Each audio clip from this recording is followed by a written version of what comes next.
Also ohne Corona wird das alles einfach.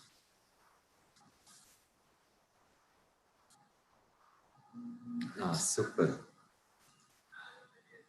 Francesc, hallo Elnaz. Hallo. Ich begrüße alle ganz herzlich zum Composers Talk von unserem Festival. Es ist die zweite Ausgabe von Thuns Contemporans. Das Festival wurde von der Kammerphilharmonie Graubünden und dem Ensemble Ö ins Leben gerufen. Folgende Personen darf ich ganz herzlich begrüßen als Teilnehmer heute Nachmittag. Astrid Alexandre, Komponistin aus Graubünden, dann mein Kollege David Sontòn Caflisch neben mir, der Bündner Komponist Duri Collenberg, dann die deutsche Komponistin und Gewinnerin von der Kategorie Kammerorchester Katrin Klose, dann a very warm welcome to Helsinki, Magnus Lindberg. It's a big honor for us to have you with us this afternoon. Hallo. Der Dirigent vom heutigen Konzert, Francesc Prat. Und dann haben wir auch noch Elnaz Seyedi, die auch in Deutschland lebt und die Gewinnerin von dem School for Scores in der Kategorie Ensemble ist. Und dann hätten wir noch Johnny. Gut. Das weiß ich, Johnny, ich habe da kein Bild, da weiß ich jetzt gerade nicht, wer das ist. Also, wir würden beginnen, dass jeder Komponist ein bisschen was erzählt zu seinem Stück, das hier aufgeführt wurde. Vielleicht würde ich vorschlagen, dass gleich mal, Duri, würdest du beginnen? Dein Stück wird ja heute dann gespielt um 17 Uhr. Genau, also mein Stück wird ja noch gespielt, es wurde noch nicht gespielt, deshalb bin ich noch ein bisschen aufgeregt. Also es ist ein Stück, was die Mechanismen eigentlich von Online-Kaufverhalten so ein bisschen simuliert oder auch ein bisschen auf die Schippe nimmt. Also es besteht aus auskomponierten Teilen und improvisierten Teilen, die Regelmäßigkeiten von wie wird Werbung beeinflusst, je nachdem, was man vorher für Aktionen im Internet eigentlich getan hat. Nach diesen Spielregeln funktioniert dieses Stück. Das ist so ganz kurz zusammengefasst. Vielen Dank. Wir begrüßen auch noch Baldur Brönnimann. Er ist ein weiterer Dirigent. Er hat gestern das Konzert mit dem Ensemble Ö und der Kammerphilharmonie dirigiert. Herzlich willkommen. Dann würde ich sagen, als nächstes Katrin, Klose. Erzählst du ein bisschen von deinem Stück? Ja. Ja, mein Stück ist ja schon ein paar Jahre alt und vielleicht ein bisschen den Anstoß zu dem Stück hat ein Meisterkurs mit Georg Friedrich Haas gegeben damals. Das Tolle an dem Meisterkurs war, dass wir 3 Flügel hatten, einen normal gestimmten, einen ein Viertelton tiefer und einen mit Obertonstimmung. Und dann bin ich immer abends nach dem Kurs noch an den Flügeln gesessen und habe wild Akkorde gedrückt und war ganz begeistert. Und ja, in diesem Stück habe ich eben versucht, einen Weg zu finden von einer Quintschichtung zu einem Spektralklang. Ja, genau. Und die zweite Idee, die dazu kommt, ist die Idee, also angestoßen durch Thalia von Gérard Griset. Da gibt es diese Idee der Erbvoll, also des Unkrauts, das eine Struktur so überwuchert. Und das findet in meinem Stück ja in einer anderen Weise auch ein bisschen statt mit so geräuschhaften Elementen. Ja, vielleicht nur ganz kurz so viel. Vielen Dank. Elnaz, möchtest du auch ein bisschen noch was erzählen für uns? Ja, gerne. Also meine eigentliche Idee war einfach, wie kann man die Wahrnehmung des Zuhörers also durch Komponieren konzentrieren auch auf bestimmte Materialebenen. Also ich habe so eine dichte Situation komponiert, die immer wieder im Stück auftaucht, aber es wird immer anders gefiltert. Also bestimmte Sachen sind weg und dadurch haben andere Materialien einfach Raum und Zeit, sich zu entfalten und wirklich bekommen sie einen Raum, gehört zu werden, obwohl die teilweise sehr fragil sind. Also ob das gelingt, weiß ich nicht, manchmal, aber die Absicht war das. Danke, sehr schön. Als nächstes würde Astrid Alexandre was zu ihren Stücken, Liedern erzählen, die heute Morgen uraufgeführt wurden. Genau, es sind 2 romanische Gedichte von Gianna und Linda Caronau, die ich vertont habe. Und bei mir ist es so, dass ich eigentlich, normalerweise schreibe ich nur für mich, also entweder für mich oder für das Trio, für die Band, weil ich komme eigentlich vom Pop und vom Singer-Songwriting und vom Theater. Das heißt, normalerweise schreibe ich für mich und das war jetzt eine Premiere, dass ich mal für jemanden geschrieben habe. Und weil ich eben Sarah Binja auch kenne und ich wusste, dass sie eben Ballade spricht, habe ich diese Gedichte vertont, zusammen mit Laura Lievers. Es war also eine Kooperation zwischen mir und einer anderen Komponistin und Pianistin. Vielen Dank. David, bitte. Ja, ich habe dieses Orchesterlied für Sopran und Orchester. Man muss vielleicht präzisieren, eigentlich ist es für ein sehr großes Ensemble, weil fast immer alle Orchesterleute, die 35 Orchestermusiker, eigentlich eine solistische Stimme haben. Das ist erstens die Herausforderung gewesen, dass die ganze Ensemblepartitur ist sehr dicht, auch mikrotonal. Die Sängerin ist auch im mikrotonalen Bereich und da eine gute Balance zu finden in einem sehr dichten Stück, dass doch der Sopran ständig präsent ist als Solostimme, gegen 35 Solo-Instrumentalstimmen. Das war für mich eigentlich die spannendste Herausforderung in einem Gedicht. Ich habe einen Originaltext gebraucht und habe daraus ein Anagramm gemacht. Und ich wusste selber nicht, was passiert am Schluss dieser Transformation zum Anagramm. Und daraus ist ein neuer romanischer Text entstanden, der sehr hochdramatisch und sogar sehr düster geworden ist und diese Stimmung habe ich versucht da wiederzugeben und ihr habt es voll interpretiert, Philippe. Und ich finde es sehr schön, dass wir jetzt auch alle 3 Dirigenten da haben, and I will change now in English that Magnus is also here. Before we start the discussions, and I'm happy that the conductors are also here, maybe you will tell us a little bit about your 4 pieces that have been performed, and one Corrente, the China version, will be performed in less than an hour. Maybe you can tell something to these pieces, but also in general, what is important for you, because after we can open the discussions with everybody who is here. Yes, thank you. Es freut mich sehr, hier mit Ihnen zusammen sein. I will speak in English, so it's easier. First of all, a huge, warm thank you to both Philippe Bach and to Baldur Brönnimann for absolutely gorgeous performances of the violin concerto the other day and the Arena by Baldur. And I'm very much looking forward to Francesc Prat's performance of Corrente tonight. So I am in the lucky position of being presented with pieces from different decades. Corrente I wrote 30 years ago, and it was an important piece for me because it in many ways represented a sort of change in attitude towards how to write for orchestra. Before this piece I had done pieces like Kraft or Kinetics, where I was looking for big mass sonorities and working with energy. With Corrente, the world was about going towards a world of more continuity, as the title, Italian, of course, a Baroque, something that is flowing, something that is current. It's a piece where somehow details became more important to me than ever before. So for me personally, it stands in a sort of position, milestone in my pre-Corrente world and post-Corrente world. The Chinese version means simply that it is this piece, the original version was written for a camera ensemble 16 players. Then I made an enlarged version for full symphony orchestra.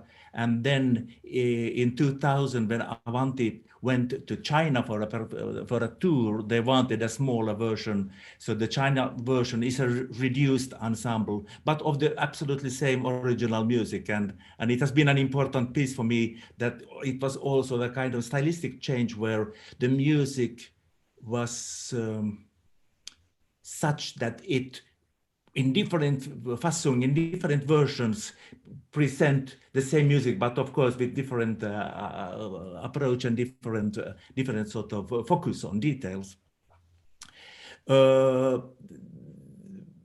Arena has a similar story with Corrente in the sense that the original version was actually for big orchestra. This was for the 1995 Sibelius conducting competition in Finland, and they wanted me to write a virtuoso piece for orchestra and virtuoso for the conductor. It was never meant to be a trick piece in the sense of being difficult to conduct, but I definitely focused on material music that would not be written in a 4/4 kind of approach, but rather in anything else than 4/4. And the piece got actually quite criticized during the competition because the newspapers wrote about that it's impossible to conduct and etc. And now when I see today conductors, brilliant conductors like Baldur doing these pieces, it feels very organic and natural, and of course the music, the material is such that it is played by the conductor though. So it's in a way it's a concerto approach to the conducting of an orchestra. The version Baldur was doing is Arena 2, which I wrote for the London Sinfonietta some years, actually a year after the competition. And in this reducing, it actually came to much more details, and I myself particularly like the reduced version of the piece because you can see all the details and the filigrane of the work. The violin concerto is to more recent 2006. This was written for Liisa Batyashvili, the wonderful Georgian violinist, and it was a commission for the mostly Mozart festival in New York, and they wanted me to find some connection to Mozart, and I was of course panicking because what can I do with Mozart? I mean, Mozart doesn't need me, I need him, but he doesn't need me.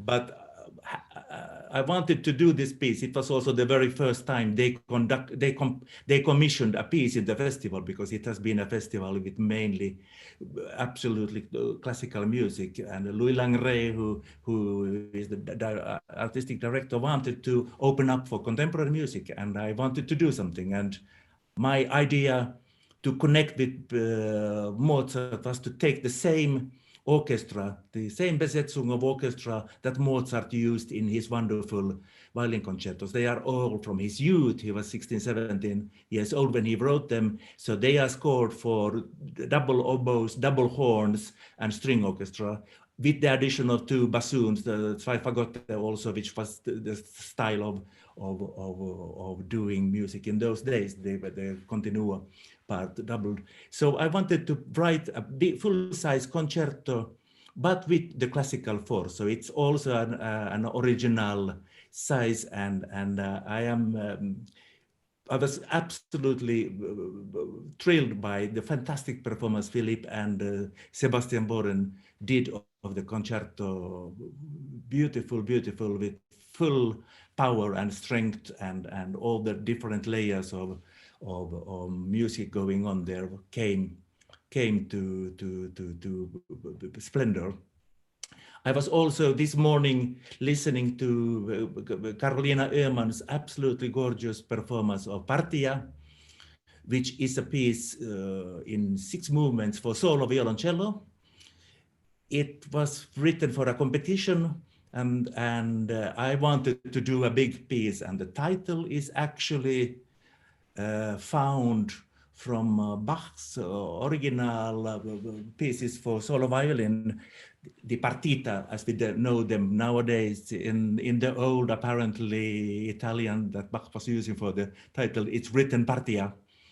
So I wrote a big piece, first movement being a symphony. So it's actually by now I have one symphony. Long time ago with my dear colleagues Esa-Pekka Salonen and Kaija Saarioho, we said already in the late 1970s that we will never write symphonies. We will never write pieces called symphonies, because you don't know how it feels to come from a small country where even in those days, in order to be accepted in the Composers Society, you had to write symphonies, because it's all about Sibelius in this country. It was all about Sibelius in this country.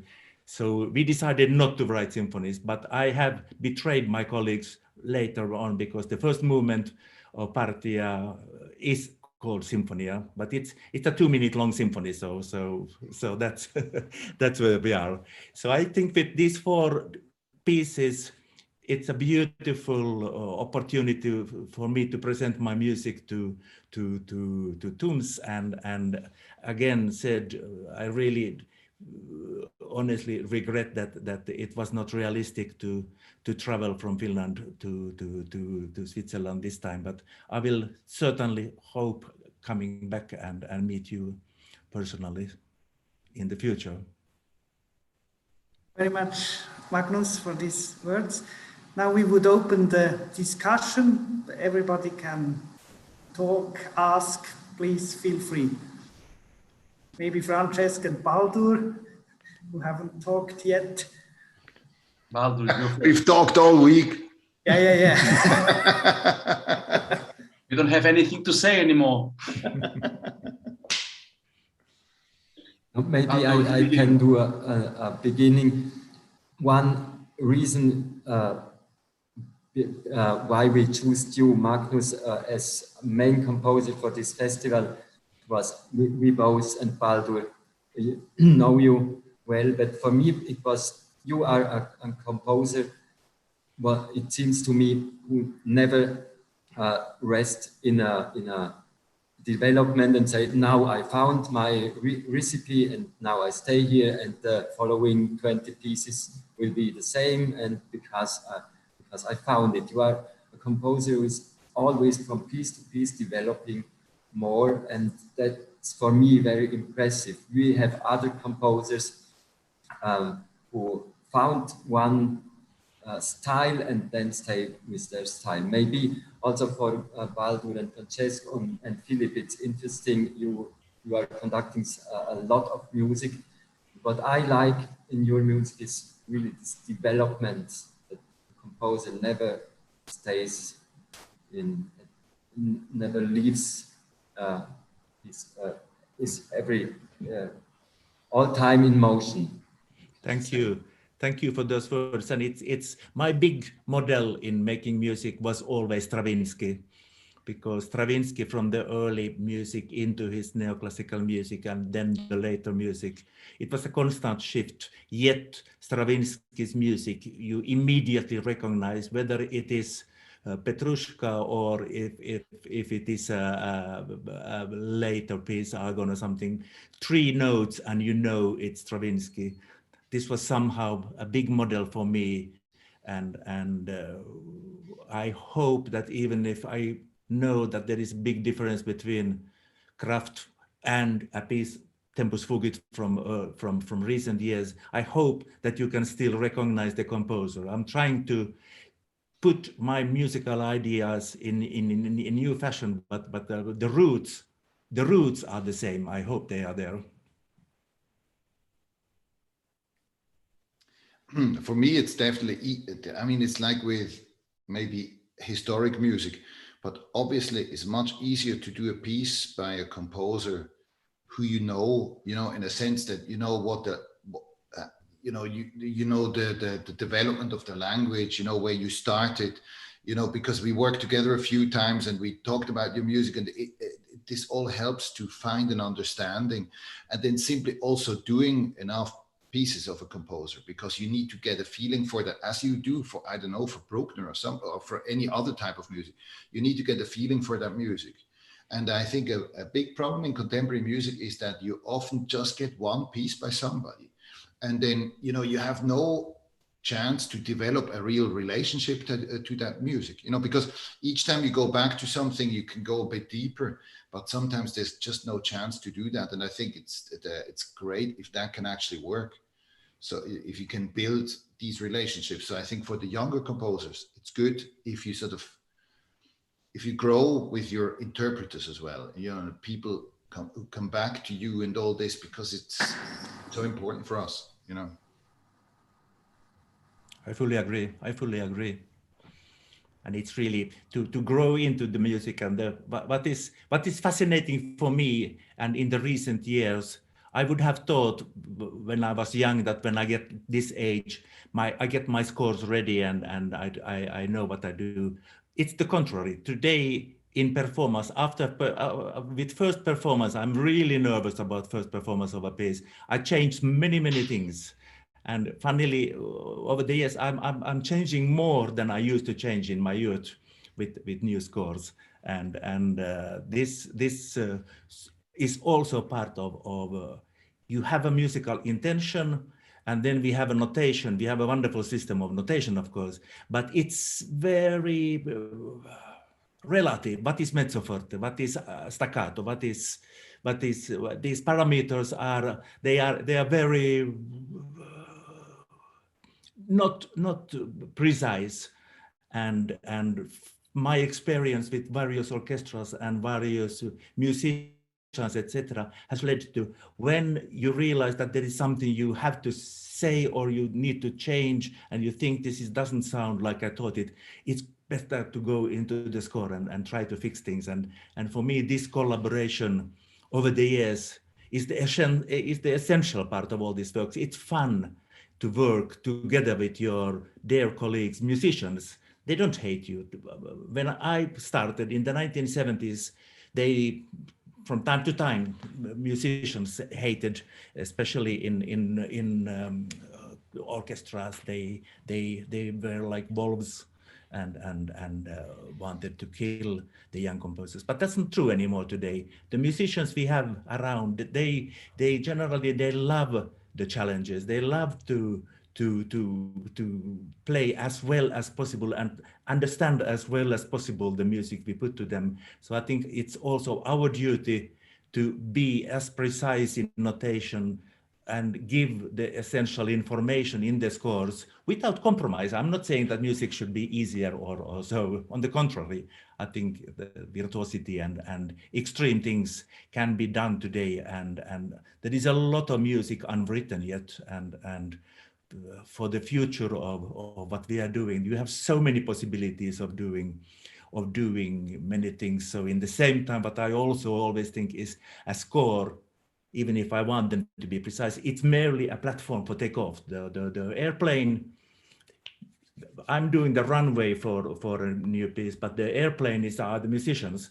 So as said, with all what you can do with articulation and dynamics and timbre and all this, that's what makes it all so fascinating, and we have plenty of possibilities. Of course, on top of this, we can add electronics, and we can work with, also you can work with video, etc., etc. But I think I don't speak about connecting video with music, because that's not really my domain. But I think with sound, working with sound today, you have so many possibilities still to come up with. So I want to be optimistic.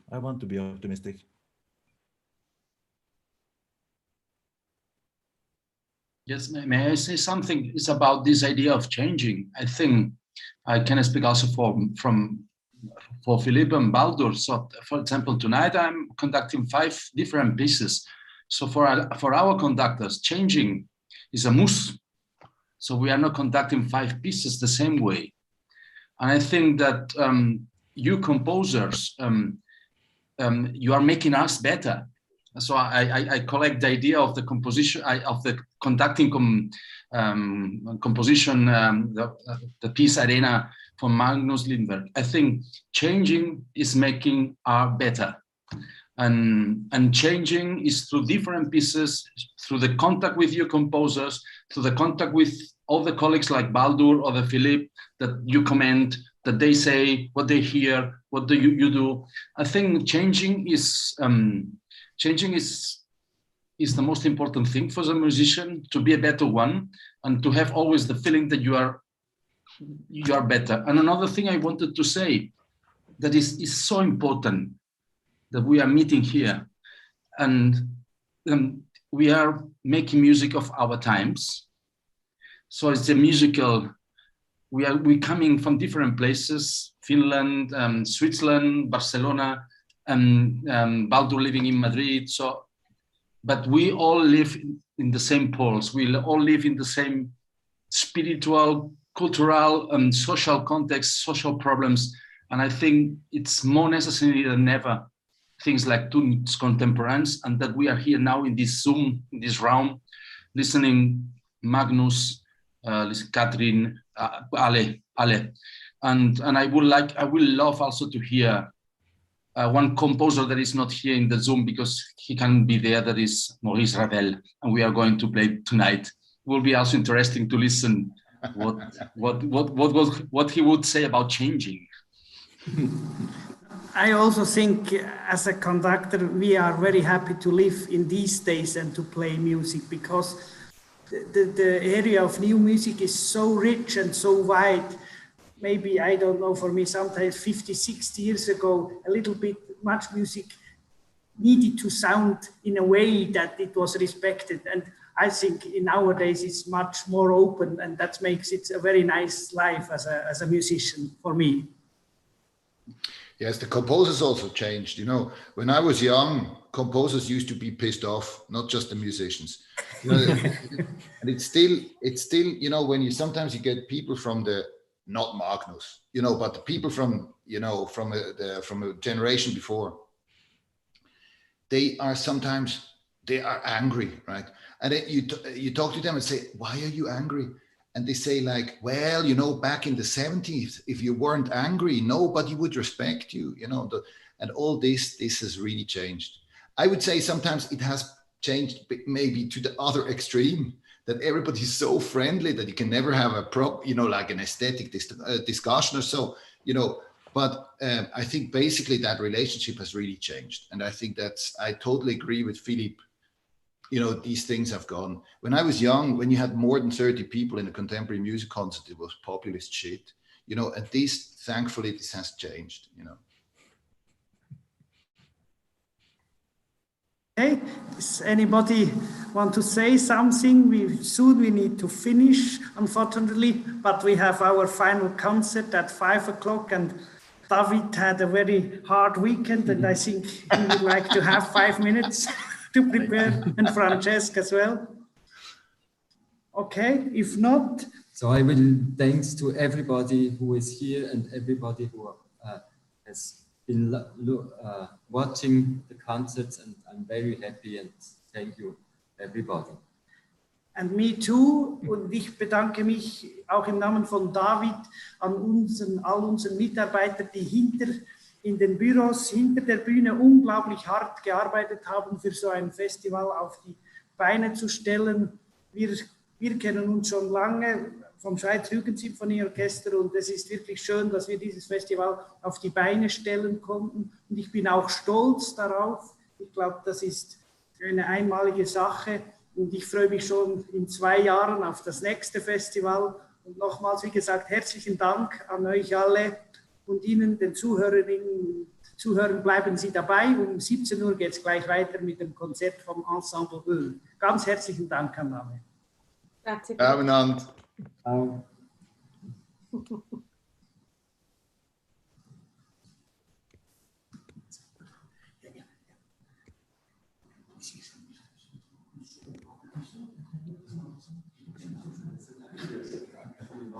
Ich habe dich nicht verstanden, wenn du die Maske anhast. Entschuldigung. Ton aus.